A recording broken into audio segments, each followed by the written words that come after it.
in that sort of sense. Yep, and for the export, I think because Todak they're now focusing on the Kaja pick, right? Due to the fact that this Kaja will allow RRQ, Todak, excuse me, to pick off the members of RRQ. It's in RRQ take all these big engages, and Todak they want to stop that. So with that Kaja pick, they can kind of fall away from possibly focusing just on split push, but also catching RRQ if RRQ decides to group up. The Thamus and the Lunox will be the choice for Todak and RRQ. They will lock in the Kimi. Kimi here, finally being brought in once again. While I do like that Moon is currently eyeing to pick up that Lunox in that sort of sense, because there's a couple of times that we see that Lunox really popped off really hard. Now, heading into its phase number 2, they have about 30 seconds right here, and I'm looking at marksman options, and Granger is currently my favorite marksman with really great high win rate ratios. Yeah, we actually didn't see much Granger yesterday in Group D. I believe the only team that played Granger was Vote from Russia. And after that, it was just the carry show. Tennis Gaming Plus, the only marksman that they picked was Bruno. That did not work out. But other than that, Granger kind of fell off the radar. Toda will make sure that that this hero is, remember, they ban out the Granger and RRQ. Instant ban on the Chang'e. As if they actually took our advice, but it's going to be the Hayabusa heading in towards the 4th pick. Now, the reason why I actually raised my voice is because this is definitely that high risk, high reward gameplay that RRQ definitely likes. But then again, a lot of it is calculated risk. So I'm really excited to see how they're just going to be using those OG shadow kills as well as all these shadows to actually hop around just to pull a little bit of that sort of the mental warfare against the side of Todak.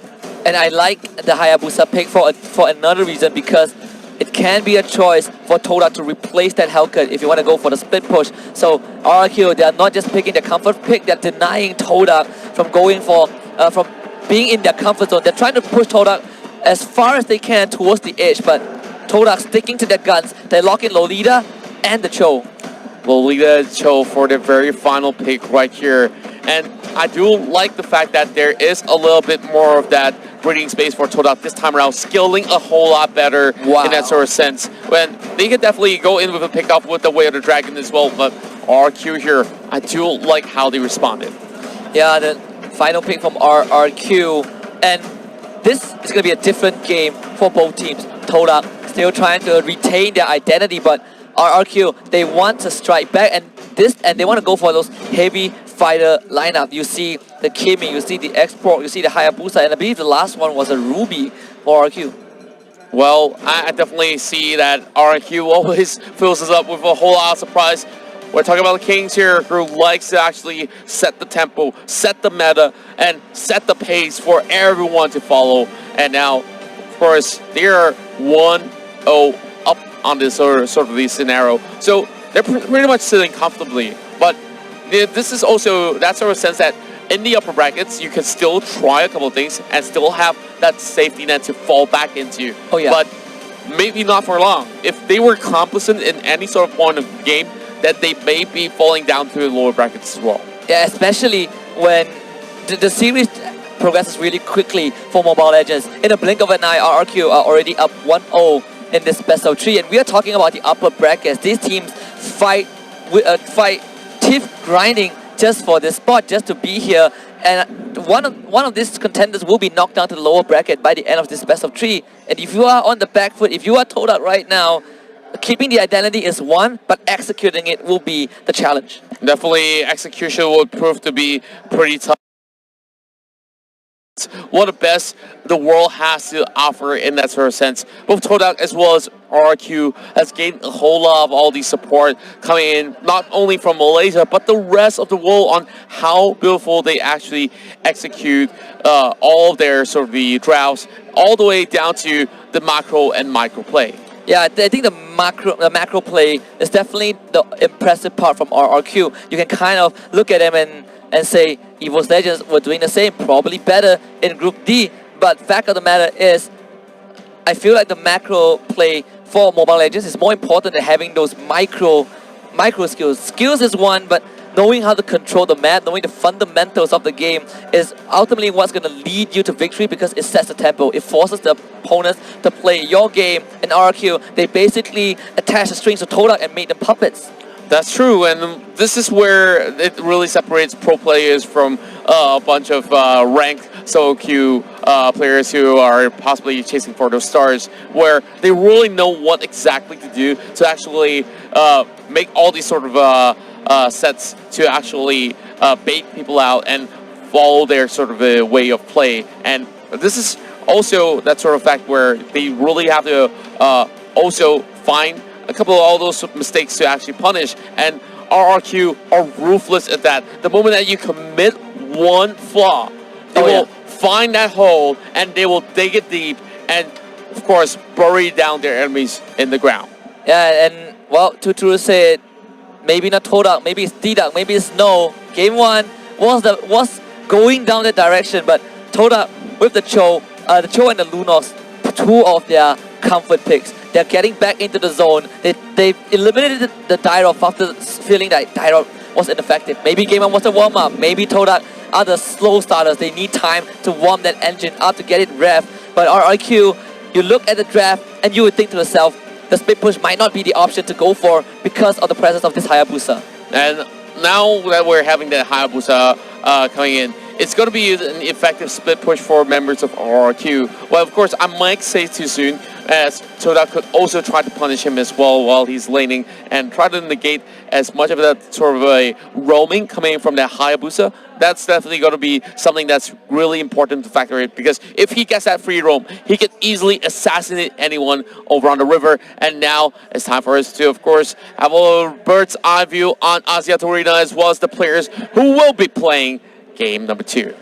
The battle will continue at the Celestial Palace. Todak against RRQ. Now RRQ, one game up, feeling really confident. You mentioned that they didn't seem to even break a sweat while taking that game 1 away from Todak, but Todak, they should definitely be sweating right now. And if anything, taking that 5 to 10 minutes to recompose and reevaluate what they should do in game 2 is of utmost importance, and you cannot succumb to this pressure. Yesterday, the interview with Onyx did show that, but we'll keep that for now because game 2 between Todak and RRQ is underway. Starting things off, we're already seeing a lot of all these movements coming from both sides. The Nuts will be a little bit of that game changer heading in towards those 5v5 team fights. Chicken wing spot out by Liam as well. Great split screen coming in from the production team, so hats off to you guys. Right at the back. Well, Finn as well as I'm Diago managed to go in for the first clear over on mid side. Immediately hops in towards their territory to get a little bit more extra goal. Yeah, it's impossible to match the push of Xbox plus Kimi. Flamethrower plus Gatling gun, way too fast to deal with. But again, Hayabusa, you have the Archive sticking with him, so Sin is gonna have a pretty decent lane compared to this Lolita Cho. X-Ray tries to go for the counter jungle, but Lemon is there, and that is the problem right now. Todak, they can't stick to the same exact playstyle because RRQ, they are pressuring this solo lanes. They're not even caring about the middle lane. Middle lane was left wide alone because they want to make sure Todak cannot split push. Yeah, for the side of Todak here, they're also trying to actually go in for a couple of those steals, but to no avail for Todak. They're slowly just roaming around like headless chickens. They're not really securing all too much. Well, we're looking at a little bit of that goal, of course, laying towards RRQ, but it's too small to even call it elite for the time being. Well, Liam being a really good scout here across that river, just slowly moving in and out. Same goes in the Nas as well. Well, Chiku slowly getting that boots here for a little bit of that roaming potential as we see Finn already on the move as well. And I like what RRQ is doing. They're playing this 1-2-2. They make sure that solo laner can deal with Thamus, while the other two duos walk around, create havoc across the map. But X-Ray, he's the first to hit level 4. Lemon getting jumped on, trying to get away, does get the stun out, and he dashes to safety. X-Ray not able to convert that into a kill. Well, X-Ray still a little bit far from that sort of scenario to actually secure themselves that first blood. But Finn here might just be taken down in the 1 versus 3 skirmish. Now Firaga armor has just been popped, so Finn's got to be a little bit more careful than he was before. That's going to be the turtle coming up online, and now Lemon looking for that engage. Flicker coming out from the nuts, and that well, of course, gotta correct myself. Flicker coming from the side of RQ side, and they are now in pole position to actually secure this turtle. Lemon got away, but the Divine Judgment will find Liam. Hurricane Dance will keep you alive for a bit longer, but his first blood for Todak. And now Vin comes in with the last stand. He has to immediately retreat. The Luminum Blast actually got cancelled. Nernas, he messed that up, but it's fine because he just has to re-engage. Vin trying to get away with a flamethrower to keep himself alive, and Todak, they will now secure Turtle. I just love how they are playing this one with a solid way of just hitting it in towards that jungle to invade. E1 now, of course, taking a little bit too much of that overstep, and they will have to fall back. Let's have a look into his replay, brought to you by U-Mobile. And Liam was definitely caught off guard with that perfect Divine Judgment, pulling him all the way back into his team. Yeah, props to E1. He was 0.5 seconds faster on the trigger finger. He caught Liam mid through that 1,000-pounder, and he just dragged him back to the rest of Todak. So Todak getting the first blood and the turtle. Great start for them. They're still able to apply pressure to the side lanes, sticking to their identity. This is what I like about Todak. They're not going to change anything just because it failed, because Moon will get that second kill. Well, of course, the Ruby hasn't really come up online all too well, but Sin's not going to be making him move any further. Wow, what a beautiful Hurricane Dance that was, and that kill will be channeled in towards the side of the Hayabusa. Immediately, Todak, whatever time they can find, they sacrifice a body for a turret. Perfect, the flicker right in. Chiku found the way of the dragon. Liam goes down, one killing spree, and he will find another one. Double kill for this Lunox. Todak, they lead by 4. As they go on the killing spree, we can hear the crowd go frenzy, and now OG channel kill. Replay for 1. Let's get back into the game. We're seeing a little bit of fighting, but of course, there was a great kill heading in towards the mid as we hear an unstoppable force coming in for RRQ. Who needs the replay when the live action is just absolutely bonkers? Lunox, less than 5 minutes in, 6-0-0. Absolutely monstrous. It's going to be a really big threat to RRQ, and Todak flipping the script around. Maybe they've woken up. I've talked about that Wonder Kid Moon, and now he is coming up online and showing what he's made up here. He's going for a chase as well. He wants trying to land that Divine Judgment a little bit way too far, my friend, as we'll be taken back for a little bit for now. Now, of course, so safe for us to actually have a look into what's going on there as Liam gets pulled back. Well, Nanas is on the other corner as well, but Liam has already flickered away, and Vin will not commit, as we'll see one more kill in the hands of Todak. Todak absolutely massacring RRQ in game 2. The Kaja priority, perfect. All they needed was the Divine Judgment. RRQ, they are eyeing on this second turtle. Sin waiting in the wings. Vin being distraction, but E1 goes for scouting duty. Sin goes in, he the turtle, and he gets out. Rex, Waco, Keon sneaking this one in. And wow, we talk about ninjas, and this one literally did his duty. That came in like a shadow, and he just disappeared. RRQ with that turtle will be able to stall out the lead from Todak. We talk about Todak, 7 kills to 2. You can look at the goal graph though. RRQ, they're pushing back, they're retaliating. Luminum Blast is out, but immediately flicker from Lemon to get out. Well, Luminum Blast was well timed, but that's going to force a lot of all the spells going on their cooldown. But on behalf of the Bottom Light will be Liam trying to actually pin the middle of the wall, but X-Ray should be well enough healthy to actually take the lights with Lemon. But here comes the rest of Todak as well, crashing over the side of Vin as they try to commit to this fight. A little bit of overstep here, and X-Ray, the first one to be taken off. Order Prez may pop as well, and then us caught in between, forced to flicker away, and here comes Sin as well from the back. They're all in the disarray as they have Chico! Way of the dragon! And he enters this battle here as they will flicker away, but here comes Sin! And shadow kill as well! RRQ takes them off! Sin! The team wipe for RRQ. Chiku sneaked that way of the dragon, but you cannot take your eyes off this ninja. He came in fast and furious, took the immediate triple kill. Just look at this replay by U-Mobile. Sin, he was brought down low, but Todak was in no position to fight. RRQ, they pushed through, and the tanks were not able to protect against Sin. He came in immediately wiped 3 off the map. He actually came back to try to turn things one around, but Sin, he was in prime position. He held back for a little bit longer. He might have only 30% of health left, but that was well enough for them to actually get in. Now we hear a little bit of warfare coming from the fans as well. Shouts of Todak as well as RRQ as we see the Ruby falter. Todak definitely needed that war cry. They needed that kill onto Lemon, but Sin will be the moon of RRQ. Lunox Knight 1-1, but this Hayabusa is coming online. He can deal with this Lunox single-handedly. RRQ getting their second turtle, which is the third of this particular game. And you look at the gold grab right just now, because of one fight, it completely dove back down to RRQ's favor. And that definitely skyrocketed in their hands. Well, we're also seeing that sort of split push coming in from the top side as well. And of course, X-Ray doing X-Ray things here, just trying to actually secure this buff. And Liam as well. Oh no. Vin.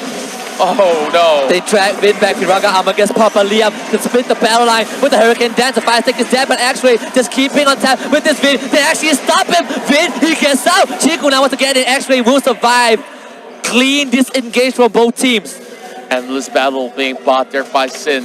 And yep, I just gotta say, every one of all these members from Todak as well as RQ, they know what risks to take, and that's definitely not one that they should commit into. But speaking of that, Nuna's here being caught out for another time.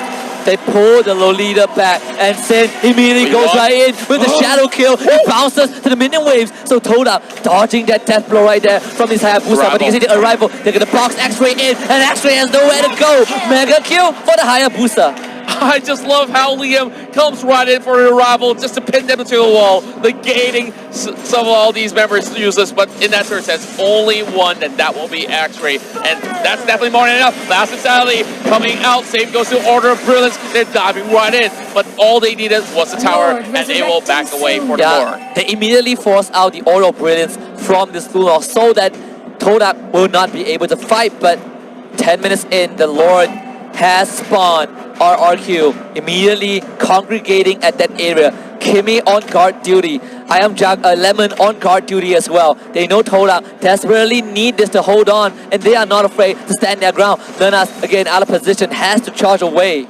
We're already looking at RQ setting up shop as well, as we see Sin, of course, doing a little of those dicey moves. Liam, once again, pans people off with the Hurricane Dash. Paya tries to pull him away, and now one more brutality coming into this battle here. It's going to be Vin fronting the fight, but that's all that they needed. Just pick-offs, pick-offs, and pick-offs. And without that toe, they might just have less chances to secure that Lord. Yeah, and actually trying to find a way in, not able to get that. Divine Judgment was used on Liam, but they were not able to convert that into a kill. So RRQ have full control of the entire map. They can do whatever they want at this stage. Todak, again, losing Chiku 0-3. This Cho has not shown the effectiveness that we need. He got a great kick in that previous fight, but because Sin came in and wiped the entire Todak, it didn't really matter. The gold graph now is painted all red. It coalesces with RRQ's national flag. The Lord will be started down to 30%. Todak, they need something to happen. RRQ, they're gonna take it slow. Pull up the Lord for now. Make sure that Todak goes zone out. Chiku, too late to the party. Lemon now, looking for the engage. Chiku managed to dash away, but the flip they caught Chiku, and Chiku will be made into a meal. He does get out though. Then last Insanity, he's gonna fry Chiku with that flamethrower. Meanwhile, Sin going crazy. Unstoppable goes in with the shadow. Nuna's a bit started up trying to get away, but Liam pushes him back, and the rest of Todak into the wall. E1 managing to get out with a still of hell, but X-Ray keeping the team alive. Two down. They need two more. They need to do as fast as they can. X-Ray will be taken down. Maniac for RRQ, and it's up to Chiku to keep Todak in the upper bracket. And they're not going to give away a salvage so early into the very first series of the game, but they're crashing in towards the bottom side. This just might be the fate being sealed, and now Kings of Kings, RRQ, Rex Riku, Keon will take game 2, and they will be well on their way and towards the upper bracket semifinals. Todak came in on a riptide. RRQ was a tsunami in the first best of 3.